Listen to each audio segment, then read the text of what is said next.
You're all probably familiar with social media monitoring tools, and many of you are probably also familiar with stuff like sentiment analysis. These tools give you a good sense of how your social media and online marketing efforts are doing and how your audience is growing. However, most of the tools we're familiar with are reactive or after the fact. What about proactive tools? What if you're just starting out? What if you have no real online marketing or social media efforts to measure? Is there a way to find out what sort of content would appeal to your desired audience? In a word, yes.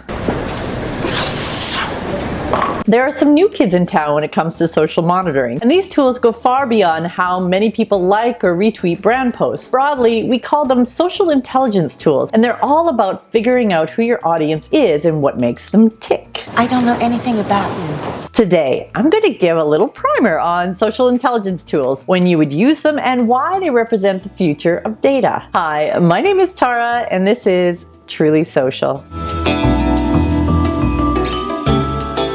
One of the many advantages of social media is being able to measure, but when it comes to measurement, I take a few issues with how it's currently done. Number one, as I mentioned earlier, it's very reactive rather than proactive. But even more unfortunate is that social media measurement usually revolves around the brand itself. In most cases I've seen, the monitoring that brands are doing on social media is only really about watching what people are saying about them, and maybe their competitors. As we've discussed before on Truly Social, having such a brand-centric point of view is not very social at all. In fact, your customers are complex beings with multiple interests and affinities. I'm complicated.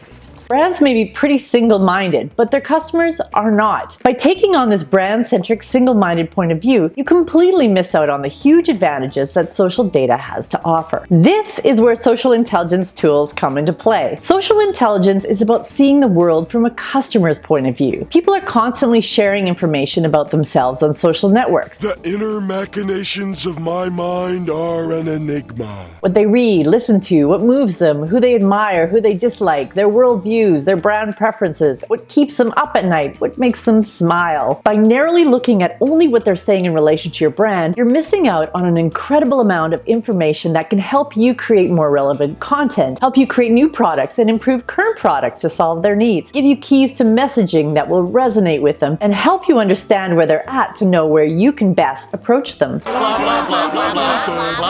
When I sit down to create a strategy, the first thing I do is get to know the audience, who they are, what they pay attention to, where they hang out, what they need answers to, what life stage they're at, what motivates them, and so forth. And how do I do this? I use amazing social intelligence tools like Affinio, an application that can pull a list of people who are talking about a specific hashtag, brand, or subject, break them into affinity tribes, and monitor the content, influencers, and subjects that matter to each of these tribes. Littlebird, an app that can help surface influencers, subjects, and influential content in any niche category you could imagine. Nexology, a tool that creates conversation maps around brands and subjects that you can use to uncover insights into people's needs. And Clear, a tool that helps you find Twitter influencers in any category. I also use the Facebook interest graph, and I will link to a post that I wrote on LinkedIn on how to do this. I sat down with the founders of Affinio, Littlebird, and Nexology and created a podcast on the subject of social intelligence. If you have an hour or so to kill, you should listen to it. I will also link to this in the description. We have technology. And though the tools are amazing, it's also important that you take the time to start following people within the communities you want to speak to in order to really understand what it is that makes your audience tick. Being part of the community you serve is still the very best way to not only understand your audience, but to also build those essential relationships. Social intelligence is the next generation of data analytics, and it is where the absolute value of social media is being realized. Your customers have been practically handing you the key to talking to them for years.